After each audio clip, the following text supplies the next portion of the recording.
करवा चौथ व्रत की संपूर्ण कथा। हर एक रचना राधे राधे। जय माँ पार्वती, जय भोलेनाथ। आप सभी माताओं बहनों को करवा चौथ की हार्दिक शुभकामनाएं। करवा चौथ का व्रत स्त्री के प्रेम, त्याग और अखंड सौभाग्य का प्रतीक होता है। करवा चौथ व्रत का मूल स्रोत स्कंद पुराण, शिव पुराण और कथा सरित सागर में वर्णित है। यह व्रत कार्तिक मास के कृष्ण पक्ष की चतुर्थी तिथि को किया जाता है। इस दिन स्त्रियां निर्जल रहकर भगवान शिव, माता पार्वती तथा कार्तिकेय जी की पूजा करती हैं और चंद्रमा को अर्घ्य देकर अपने पति के दीर्घायु की कामना करती हैं। शास्त्रों में ऐसा वर्णित है कि करवा चौथ का व्रत और कथा सुनना स्त्री को शक्ति, सौभाग्य और घर में सुख समृद्धि प्रदान करता है। तो आइए कथा का शुभारंभ करते हैं। हे सुहाग की देवी माँ पार्वती, आपकी कृपा से हर सुहागिन का सौभाग्य अटल रहे। सभी सुहागिन महिलाओं के पति दीर्घायु और स्वस्थ जीवन पाएं और हर घर में प्रेम, सौहार्द और शांति बनी रहे। हे भगवान शंकर, आपके आशीर्वाद से घर में सुख समृद्धि का वास हो। भक्ति की ज्योति सदा हृदय में प्रज्वलित रहे। कथा सुनने वाले सभी स्त्री पुरुष और सभी भक्तों पर शिव पार्वती की कृपा अनंत काल तक बनी रहे और अनंत सौभाग्य मिले। तो सभी प्रेम से बोलिए माता पार्वती की जय हो। एक बार हिमालय की कन्या पार्वती अपनी सखियों के संग कैलाश पर्वत पर बैठी हुई थी। उन्होंने भगवान शिव से कहा, हे नाथ, ऐसा कौन सा व्रत है जिससे स्त्रियों को अखंड सौभाग्य, दीर्घायु और पति का स्नेह सदा बना रहे। भगवान शंकर जी मंद मंद मुस्कुराए और बोले, हे देवी, आपने बड़ा ही पवित्र और उत्तम प्रश्न पूछा है। यह व्रत करक चतुर्थी अर्थात करवा चौथ के नाम से प्रसिद्ध है। जो स्त्री इस दिन सच्चे मन से यह व्रत करती है, उसके पति का आयुष्य बढ़ता है और उसके घर में सौभाग्य सदा स्थिर रहता है। भगवान शिव ने कहा कि हे देवी, एक समय की बात है, इंद्राणी ने स्वयं यह व्रत रखा था जब असुरों ने देवलोक पर आक्रमण कर दिया था। देवताओं को शक्ति नहीं मिल रही थी। तब इंद्राणी ने करक चतुर्थी का व्रत किया, भगवान शंकर की आराधना की और उनकी कृपा से देवताओं को पुनः विजय प्राप्त हुई। तभी से यह व्रत सौभाग्य, विजय और कल्याण का प्रतीक बन गया। भगवान शिव बोले, हे देवी, व्रत का प्रभाव इतना अद्भुत है कि एक बार सावित्री नामक पतिव्रता स्त्री ने अपने पति को मृत्यु से भी वापस पा लिया था। हे देवी, अब इसका विधान भी सुनो। इस व्रत की पूर्व संध्या पर सुहागिन स्त्री सर्गी ग्रहण करती हैं, प्रातः काल स्नान कर नए वस्त्र धारण करती हैं, माँ गौरी, भगवान शिव, कार्तिकेय और चंद्रमा की पूजा करती हैं, दिन भर निर्जल उपवास रखती हैं, न पानी पीती हैं, न अन्न ग्रहण करती हैं। संध्या के समय मिट्टी का करवा सजाया जाता है, उसमें जल, दीप और दक्षिणा रखी जाती है। कथा श्रवण के पश्चात जब चंद्रमा उदित होता है, स्त्रियां छलनी से चंद्रमा और अपने पति को देखती हैं, जल अर्घ्य देती हैं और पति से आशीर्वाद प्राप्त करती हैं। अब इसकी पौराणिक कथा को एकाग्रचित होकर सुनो। प्राचीन काल में कर्मा नाम की एक पतिव्रता स्त्री अपने पति के साथ नदी किनारे एक गांव में रहती थी। कार्तिक मास के कृष्ण पक्ष की चौथ के दिन उसका पति नदी में स्नान करने के लिए गया। स्नान करते समय एक मगरमच्छ ने उसका पैर पकड़ लिया। वह करवा करवा नाम लेकर जोर जोर से अपनी पत्नी को पुकारने लगा। उसकी आवाज सुनकर उसकी पत्नी दौड़कर आई और उसने मगरमच्छ को कच्चे धागे से बांध दिया। मगरमच्छ को बांधकर वह यमराज के यहाँ पहुंची और यमराज से बोली, भगवान, मगरमच्छ ने मेरे पति का पैर पकड़ लिया है, इसीलिए पैर पकड़ने के अपराध में आप अपने बल से उस मगरमच्छ को नरक में ले जाओ। यमराज ने कहा, अभी मगरमच्छ की आयु शेष है, इसीलिए मैं उसे नहीं मार सकता। तब कौवा ने कहा, यदि आप ऐसा नहीं करोगे तो मैं आपको श्राप देकर नष्ट कर दूंगी। यह सुनकर यमराज डर गए और उस पतिव्रता स्त्री कौवा के साथ जाकर मगरमच्छ को उन्होंने यमपुरी भेज दिया और कौवा के पति को दीर्घायु प्रदान की। उसी दिन से यह करवा चौथ मनाई जाती है और सुहागन स्त्रियों के द्वारा व्रत रखा जाता है। हे करवा माता, जैसे आपने अपने पति की रक्षा की, वैसे सबके पतियों की रक्षा करना। सभी प्रेम से बोलिए, करवा चौथ माता की जय। प्रिय भक्तों, आइए अब करवा चौथ की दूसरी कथा को सुनते हैं। एक साहूकार की एक बेटी और 7 बेटे थे। समय के साथ साथ साहूकार के बेटे बड़े हो गए तो उसने सभी बेटों की और अपनी बेटी की शादी कर दी। एक समय की बात है, साहूकार की बेटी एक बार मायके आई हुई थी तो उसकी माँ और उसकी भाभियां व्रत की और पूजा पाठ की तैयारी कर रही थीं। अपनी भाभियों को और माँ को पूजा पाठ की तैयारी करते देखकर नंद ने अपनी भाभी से पूछा कि भाभी माँ, आप यहाँ क्या कर रही हैं? तो उनकी भाभी ने उत्तर दिया कि हम करवा चौथ का व्रत रख रहे हैं। तो उसने पूछा कि यह व्रत क्या होता है और इस व्रत को करने से क्या फल मिलता है और आप यह व्रत क्यों कर रही हैं? फिर भाभी ने बताया कि करवा चौथ का व्रत रखने से अखंड सौभाग्य प्राप्ति होती है, पति पर आया हुआ हर संकट दूर हो जाता है, घर में सुख समृद्धि का वास होता है। तो यह सब सुनकर उसने अपनी भाभी से कहा कि फिर तो इस व्रत को मैं भी रखूंगी। अपनी ननद की बात सुनकर उसकी भाभीयों ने उसे मना किया कि तुम अपने भाइयों की इकलौती लाडली बहन हो, तुम यह व्रत नहीं रख सकती। अगर तुम भोजन नहीं करोगी तो तुम्हारे भाइयों को बड़ा दुख होगा। पर वह तो अब जिद पर अड़ गई थी कि मैं तो व्रत रखूंगी। उसके भाई उसको बहुत प्यार करते थे। जब भी वह घर आती थी, अर्थात जब भी वह मायके आती थी, तो उसके भाई उसके साथ ही भोजन करते थे। तो उस दिन उसने भी करवा चौथ का व्रत रख लिया।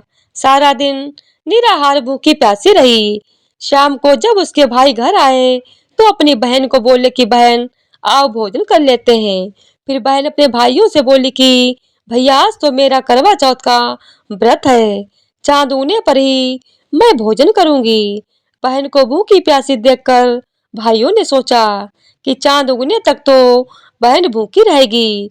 तो एक भाई ने दिया जलाया, दूसरे भाई ने छलनी लेकर उसे ढका और नकली चांद दिखाकर बहन से कहने लगा कि बहन आओ, चलो चांद निकल आया है, आओ चांद को अर्घ दे दो। यह देखकर बहन अपनी भाभियों से बोली कि भाभी माँ, चांद निकल आया है, आओ चांद को अर्घ देते हैं। फिर भाभियां बोली, ननद जी, यह तो आपका चांद निकला है, हमारा तो चांद रात को निकलेगा। बहन ने अकेले ही अर्घ दे दिया और भोजन करने लगी। तो पहले ही ग्रास में बाल आ गया, दूसरे ग्रास में कंकड़ आया और तीसरा ग्रास मुंह में लेते ही उसके ससुराल से उसे संदेशा आया कि उसका पति बहुत बीमार है, जल्दी चलो। माँ ने जब लड़की को विदा किया तो अपनी बेटी से कहा कि रास्ते में जो कोई भी मिले उसके पांव लगना और जो कोई सुहाग का आशीष दे तो उसके पल्ले में गांठ लगाकर उसे कुछ रुपए दे देना। बहन जब भाइयों से विदा हुई तो रास्ते में जो भी उसे मिला उसने उसे यही आशीष दिया कि तुम 7 भाइयों की बहन हो, तुम्हारे भाई सुखी रहें और तुम उनका सुख देखो। सुहाग का आशीष किसी ने भी नहीं दिया। जब वह ससुराल पहुंची तो दरवाजे पर उसकी छोटी ननद खड़ी हुई थी। वह उसके भी पांव लगी तो उसने कहा कि सुहागिन रहो, दूधो नहाओ पूतो फलो। तो उसने यह सुनकर पल्ले में गांठ बांध ली और ननद को सोने का सिक्का दिया। जब वह भीतर गई तो सास ने कहा कि पति धरती पर पड़ा है, तो वह उसके पास जाकर उसकी सेवा करने के लिए बैठ गई। बाद में सास ने दासी के हाथ बची खुची रोटी उसे भेज दी। इस प्रकार से समय बीतते बीते मार्गशीर्ष की चौथ आई। तो चौथ माता बोली, करवा ले भाइयों की प्यारी करवा ले।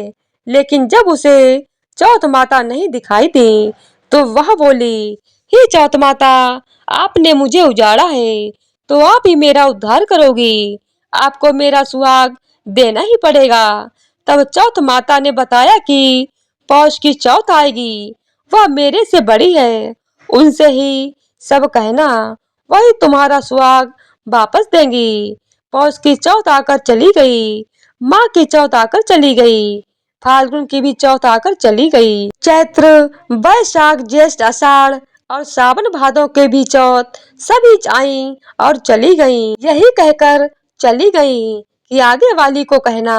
अश्विनी की चौथ आई तो उन्होंने बताया कि तुम पर कार्तिक की चौथ नाराज है, उसी ने तुम्हारा सुहाग लिया है और वही वापस कर सकती हैं। वही आएगी तो उनके पांव पकड़कर विनती करना। यह बताकर वह भी चली गई। जब कार्तिक की चौथ आई तो वह गुस्से में बोली, भाइयों की प्यारी करवा ले, दिन में चांद उगाने वाली करवा ले, व्रत खंडन करने वाली करवा ले, भूखी करवा ले। यह सुनकर वह चौथ माता को देखकर उनके पांव पकड़कर गिड़गिड़ाने लगी, हे चौथ माता, मेरा सुहाग आपके हाथों में है, आप ही मुझे सुहागिन करें। तब चौथ माता बोली, हे पापिन, मेरे पांव पकड़कर क्यों बैठ गई। तब बहन बोली कि जो मुझसे भूल हुई है उसे आप क्षमा कीजिए, अब मैं कभी भूल नहीं करूंगी। तब चौथ माता ने प्रसन्न होकर आंखों से काजल, नाखूनों से मेहंदी और टीके में से रोली लेकर छोटी उंगली से उसके आदमी पर छींटा दिया तो वह उठकर बैठ गया और बोला कि आज तो मैं बहुत सोया। फिर उसकी पत्नी बोली, क्या सोया, मुझे तो 12 महीने हो गए, अब जाकर चौथ माता ने मेरा सुहाग लौटाया है। तब उसने कहा कि जल्दी से माता का पूजन करो। जब चौथ की कहानी सुनी, करवा पूजन किया तो प्रसाद खाकर दोनों पति पत्नी चौपड़ खेलने बैठ गई। नीचे से दासी आई, उसने उन दोनों को चौपड़ पास खेलते देखा तो उसने सास जी को जगाकर बता दिया। तब से सारे गांव में यह प्रसिद्ध होती गई कि सभी स्त्रियां चौथ का व्रत करें तो सुहाग अटल रहेगा। हे चौथ माता, जिस तरह से साहूकार की बेटी को सुहाग दिया उसी तरह से सबको सुहागन रखना। प्रिय श्रोताओं, यही करवा चौथ के उपवास की सनातन महिमा है। तो एक बार प्रेम से बोलिए, चौथ माता की जय, माता करवा की जय।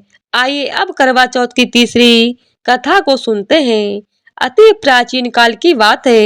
एक बार पांडव पुत्र अर्जुन तप करने के लिए नीलगिरी पर्वत पर चले गए। इधर पांडवों पर अनेक मुसीबतें पहले से ही हो रही थी। इससे द्रौपदी ने शोकाकुल होकर कृष्ण जी की आराधना की। कृष्ण भगवान उपस्थित हुए और उनसे पूछा कि कहो तुम्हें क्या कष्ट है। फिर द्रौपदी ने हाथ जोड़कर कहा, हे प्रभु, मुझे क्या कष्ट है वह आप स्वयं जानते हैं, आप तो अंतर्यामी हैं। मुझे कष्टों के बोझ से विह्वल कर दिया है। क्या कोई ऐसा उपाय है जिससे इन कष्टों को से छुटकारा मिल सके। यह सुनकर कृष्ण भगवान मुस्कुराते हुए बोले, हे द्रौपदी, तुम्हारा प्रश्न अति उत्तम है। फिर द्रौपदी बोली, हे प्रभु, फिर मुझ दुखियारी का कष्ट दूर करने का उपाय बताइए। द्रौपदी ने यह प्रश्न भगवान श्री कृष्ण जी से पूछा और यही प्रश्न एक बार माता पार्वती जी ने शिव जी भगवान से किया था। तब शिव जी भगवान ने करवा चौथ के व्रत का विधान बताया। द्रौपदी कहने लगी, हे श्री कृष्ण, मुझे भी करवा चौथ की जानकारी दीजिए और उनकी क्या कथा है। तब भगवान श्री कृष्ण ने कुछ पल सोचने के बाद कहा, दुख सुख जो सांसारिक माना जाता है, प्राणी उसमें सदा ही लिप्त रहता है, मैं तुम्हें अति उत्तम करवा चौथ व्रत की कथा सुनाता हूँ। इसे एकाग्र चित्त मन से सुनो। प्राचीन काल में गुणी विद्वान धर्मपरायण एक ब्राह्मण था। उसके 4 पुत्र तथा एक गुणवती सुशील पुत्री थी। पुत्री ने शादी के बाद चतुर्थी का व्रत किया, किंतु चंद्रमा के उदय होने से पहले ही उसे भूख ने पीड़ित कर दिया। इससे उसके स्नेही दयालु भाइयों ने छल से पीपल की आड़ में नकली चंद्रमा बनाकर उसे दिखा दिया और लड़की ने भी नकली चंद्रमा को अर्घ देकर भोजन कर लिया और भोजन करते ही उसके पति की हृदय गति बंद हो गई। इससे दुखी होकर उसने अन्न जल त्याग दिया। उसी रात को इंद्राणी भूमि पर विचरण करने आई। ब्राह्मण पुत्री ने उससे अपने दुख का कारण पूछा। फिर इंद्राणी ने बताया कि तुमने करवा चौथ व्रत में चौथ दर्शन से पहले ही भोजन कर लिया था, जिसके कारण तुम्हें यह कष्ट मिला है। तब उस लड़की ने अंजलि बांधकर उनसे विनय की कि इससे मुक्त होने का कोई उपाय बताइए। इस पर इंद्राणी ने कहा, यदि तुम विधि पूर्वक अगले करवा चौथ का व्रत करो तो तुम्हारे पति पुनर्जीवित हो जाएंगे। कन्या ने ऐसा करने का वचन दिया तो उसका पति स्वस्थ हो गया। इस पर उस कन्या ने वर्ष भर प्रत्येक चतुर्थी का व्रत किया और अनंत अखंड सुहाग प्राप्त किया। श्री कृष्ण भगवान जी ने कहा, हे द्रौपदी, यदि तुम इस व्रत को करोगी तो तुम्हारे सभी संकट कट जाएंगे। इस प्रकार द्रौपदी ने यह व्रत किया और पांडव सभी क्षेत्र में विजय हुए। इस प्रकार सौभाग्य पुत्र पौत्र आदि और धन धान्य के इच्छुक स्त्रियों को यह व्रत विधि पूर्वक करना चाहिए। इस व्रत में भगवान शंकर और चौथ माता की पूजा की जाती है और साथ ही भगवान गणेश जी की भी पूजा अवश्य करनी चाहिए और कथा सुननी चाहिए। तो प्रेम से बोलिए चौथ माता की जय हो। अब बड़ी चौथ माता की कथा को सुनते हैं। इस कथा को सुनने से ही व्रत पूर्ण माना जाता है तथा समस्त मनोकामनाएं भी पूर्ण होती हैं। एक नगर में एक बूढ़ी माई रहती थी। वह अपने बेटे की सलामती के लिए 12 महीनों की चौथ का व्रत किया करती थी।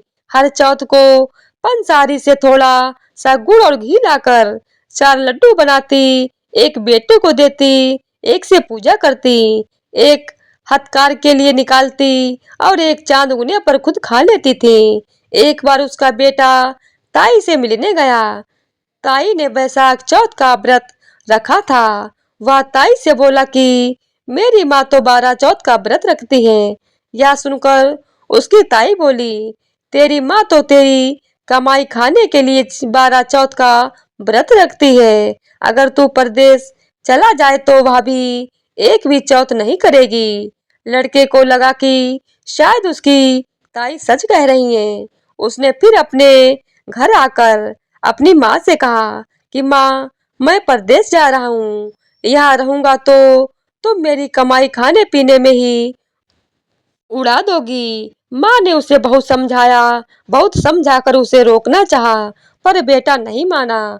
माँ ने उसे साथ ले जाने के लिए चौथ माता की आंखें दी और कहा कि मुसीबत में यह आंखें तेरी मदद करेंगी। वह आंखें लेकर रवाना हो गया। घूमते घूमते वह एक नगर में पहुंचा।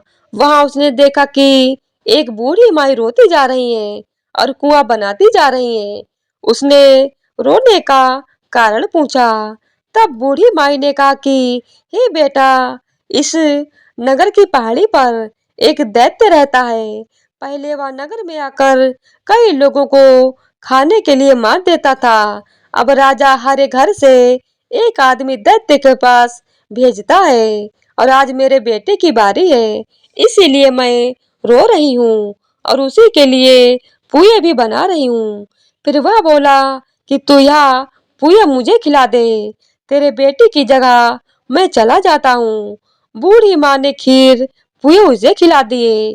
खा पी कर वह सो गया।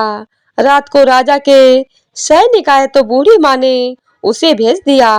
दैत्य के सामने पहुंचने पर उसने चौथ माता की आंखें दैत्य की तरफ फेंक कर कहा, चौथ माता, यदि मेरी माँ मेरी सलामती के लिए व्रत करती है तो दैत्य का सर कटकर गिर जाए।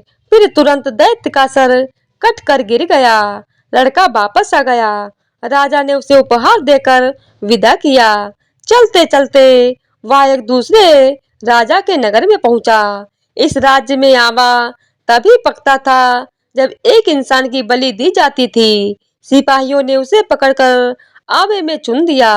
लड़के ने आंखें आवा में डाल दी और कहा, हे चौथ माता, यदि मेरी माँ मेरे लिए व्रत करती है तो आवा मेरी बलि बिना ही झट से पक जाए। ऐसा कहते ही तुरंत आवा पक गया। आवे में से मिट्टी की जगह सोने चांदी के बर्तन निकले और अंदर से लड़का बोला, बर्तन धीरे धीरे निकालना, मुझे लग न जाए। राजा ने उसे निकलवाया और पूछा कि इस आवे से तुम बच कैसे गए।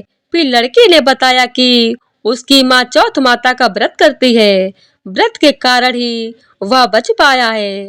राजा को तब विश्वास नहीं हुआ।